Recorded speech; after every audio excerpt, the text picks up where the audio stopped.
പുണർദം നക്ഷത്രം തോറ്റാലും തിരിച്ചു വരുന്ന ഒരു മെൻറ്റാലിറ്റി വളരെ കൂടുതലാണ്. എത്ര പ്രശ്നം വന്നാലും നിങ്ങൾ വീണ്ടും എഴുന്നേറ്റ് തന്നെ നിൽക്കും. ഒരു തോൽവിയൊന്നും നിങ്ങളെ കാര്യമായിട്ട് തകർക്കാറില്ല. എപ്പോഴും പോസിറ്റീവായിട്ട് തിങ്ക് ചെയ്യാൻ നിങ്ങൾക്ക് പറ്റും. ഒരു വേസ്റ്റ് സിറ്റുവേഷനിലടക്കം നിങ്ങൾ ഒരു ഹോപ്പ് എന്തായാലും നിങ്ങൾക്ക് കാണാൻ കഴിയും. മറ്റുള്ളവർക്ക് മോട്ടിവേഷൻ നൽകുന്ന ഒരു സ്വഭാവം നിങ്ങൾക്ക് നന്നായിട്ടുണ്ട്. അതൊന്നും നിങ്ങൾ ചിലപ്പോൾ സ്വന്തം ജീവിതത്തിൽ അധികം അപ്ലൈ ചെയ്യില്ല. പക്ഷെ നിങ്ങൾ തോറ്റുപോണ അവസ്ഥയിൽ നിങ്ങളത് പ്രവർത്തിക്കും. എല്ലാവരെയും ഹെൽപ്പ് ചെയ്യണ ഒരു നേച്ചർ നിങ്ങൾക്കുണ്ട്. മറ്റുള്ളവരെ സഹായിക്കാൻ ഇഷ്ടം തന്നെയാണ്. അതുകൊണ്ട് അവർ സഹായം ചോദിക്കുകയാണെങ്കിൽ മാത്രം ചെയ്യുക. ചെയ്യാൻ പറ്റാത്തത് ചെയ്യാൻ പറ്റില്ല എന്നും പറയുക.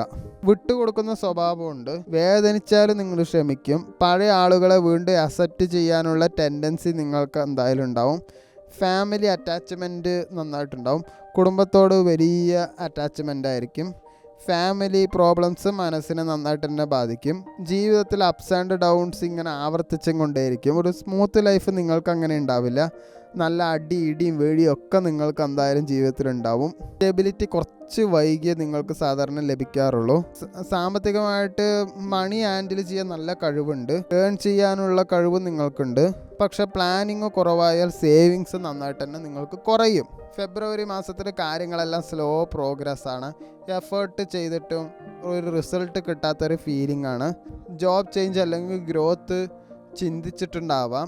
പക്ഷെ രണ്ടും അങ്ങനെ ഒന്നും നടന്നിട്ടുണ്ടാവില്ല. എക്സ്പെൻസ് നല്ല കൂടുതൽ തന്നെയാണ്. സേവിങ്സ് കുറയാൻ സാധ്യത വളരെ കൂടുതലാണ്. ഫാമിലിയിൽ ഫിനാൻഷ്യൽ റെസ്പോൺസിബിലിറ്റി എന്തായാലും തലയിൽ നന്നായിട്ട് വന്നിട്ടുണ്ടാവും. ഓൾഡ് ഇഷ്യൂ വീണ്ടും വന്നിരിക്കാം. റിലേഷൻഷിപ്പിൽ പഴയ പ്രശ്നങ്ങളൊക്കെ ഉണ്ടെങ്കിൽ അതൊക്കെ വീണ്ടും വരാൻ സാധ്യതയുണ്ട്. ഇമോഷണലി നല്ല കൺഫ്യൂഷനാണ്. ഡിസ്റ്റൻസ് അല്ലെങ്കിൽ സൈലൻറ്റ് ഫേസ് എന്തായാലും ഉണ്ടാവും. മാനസികമായിട്ട് നോക്കുകയാണെങ്കിൽ ടെൻഷൻ ഉണ്ടാവും. എന്നാൽ പ്രതീക്ഷയും ഒരുമിച്ച് മിക്സഡ് ആയിരിക്കും. എല്ലാം ശരിയാകുമെന്നുള്ള വിശ്വാസം എപ്പോഴും ഉണ്ടാകും. മാർച്ച് ഫസ്റ്റ് ഹാഫിൽ കരിയർപരമായിട്ട് എല്ലാം സ്ലോ തന്നെയായിരിക്കും. വർക്ക് ലോഡ് കൂടുതലായിരിക്കും. അപ്രീസിയേഷനും വളരെ മെല്ലെ തന്നെ നിങ്ങൾക്ക് വരുന്നുള്ളൂ. സെക്കൻഡ് ഹാഫിൽ പുതിയ ഓപ്പർച്യൂണിറ്റി ഇൻ്റർവ്യൂ ചാൻസ് എല്ലാം നിങ്ങൾക്ക് നന്നായിട്ടുണ്ടാവും. പ്രമോഷനിൽ ഡിസ്കഷൻ പോസിബിലിറ്റി നന്നായിട്ടുണ്ട്.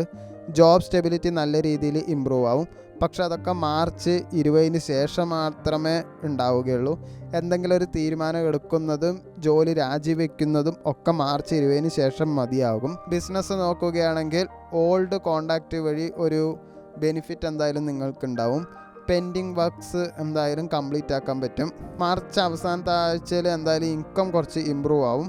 പുതിയ ഇൻവെസ്റ്റ്മെൻറ്റൊക്കെ മാർച്ച് സെക്കൻഡ് ഹാഫിന് മാത്രം മതി. ഫസ്റ്റ് ഹാഫിൽ ഇപ്പോൾ ഫെബ്രുവരിയിലുള്ള എക്സ്പെൻസ് തന്നെ മാർച്ച് ഹാഫിൽ നിങ്ങൾക്ക് കണ്ടിന്യൂ തന്നെ ചെയ്യും. മാർച്ച് 18 ശേഷം സാമ്പത്തികമായിട്ട് കുറച്ച് റിലീഫ് നിങ്ങൾക്ക് കിട്ടും. പെൻഡിങ് മണി പേയ്മെൻറ്റ് കിട്ടാൻ സാധ്യതയൊക്കെ ഉണ്ട്. കടം കൊടുത്തിട്ട് തന്നില്ലെങ്കിൽ അത് ചോദിക്കാൻ ഒരു മടിയും വേണ്ട.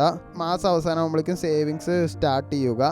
റിലേഷൻഷിപ്പിൽ ഫസ്റ്റ് ഹാഫിൽ ഇമോഷണലി സെൻസിറ്റീവ് ആയിരിക്കും. അതുകൊണ്ട് അടി കൂടാൻ സാധ്യത വളരെ കൂടുതലാണ്.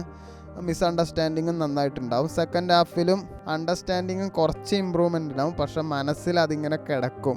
മാരീഡ് ലൈഫൊക്കെ കാമായിട്ട് തന്നെ പോവുക. സിംഗിൾസിലാണ് ഈ പ്രശ്നങ്ങളൊക്കെ ഉണ്ടാവുക. നിങ്ങൾക്കൊരു പാർട്ട്ണർ ഇല്ലെങ്കിൽ ഒരു കണക്ഷൻ കിട്ടാൻ സാധ്യത വളരെ കൂടുതലാണ്. അങ്ങനെ ഉണ്ടെങ്കിൽ അവർ ഫാമിലിയിൽ ഇൻട്രൊഡ്യൂസ് ചെയ്യുന്നതും അത് നിങ്ങൾക്ക് ഗുണം മാത്രമേ ചെയ്യുള്ളൂ. ഫാമിലിയുടെ സപ്പോർട്ട് എന്തായാലും ഉണ്ടാവും. വീട്ടിലൊരു ഗുഡ് ന്യൂസ് എന്തായാലും ഈ മാസം അവസാനം ഉണ്ടാവും. ആരോഗ്യപരമായിട്ട് നോക്കുകയാണെങ്കിൽ കുറച്ച് വീക്കാണ്. അതുകൊണ്ട് നന്നായിട്ട് ഉറങ്ങാൻ ശ്രമിക്കുക. ഡൈജഷൻ ഇഷ്യൂ നന്നായിട്ടുണ്ടാവും. അതുകൊണ്ട് രാത്രി 9 മണിക്ക് ശേഷം ഭക്ഷണം കഴിക്കാതിരിക്കുക. നല്ല റെസ്റ്റ് എന്തായാലും വേണം. മാർച്ച് 1 മുതൽ 12 വരെ എല്ലാ കാര്യങ്ങളും സ്ലോ ആണ്. നല്ല സ്ട്രെസ്ഫുള്ളായിട്ട് തന്നെ പോകണമെന്നുള്ളൂ. മാർച്ച് 13-നും 20-നും ഇടയ്ക്ക് എന്തായാലും ഇമ്പ്രൂവ്മെൻറ്റ് ഉണ്ടാവും. മാർച്ച് 21-നും 31-നും എന്തായാലും ഫിനാൻഷ്യൽ പ്ലസ് കരിയർ റിലീഫ് എന്തായാലും നിങ്ങൾക്ക് ഉണ്ടാവും. മാർച്ച് അവസാനം ഒരു 10 ദിവസം കുറച്ച് ലക്കിയാണ്.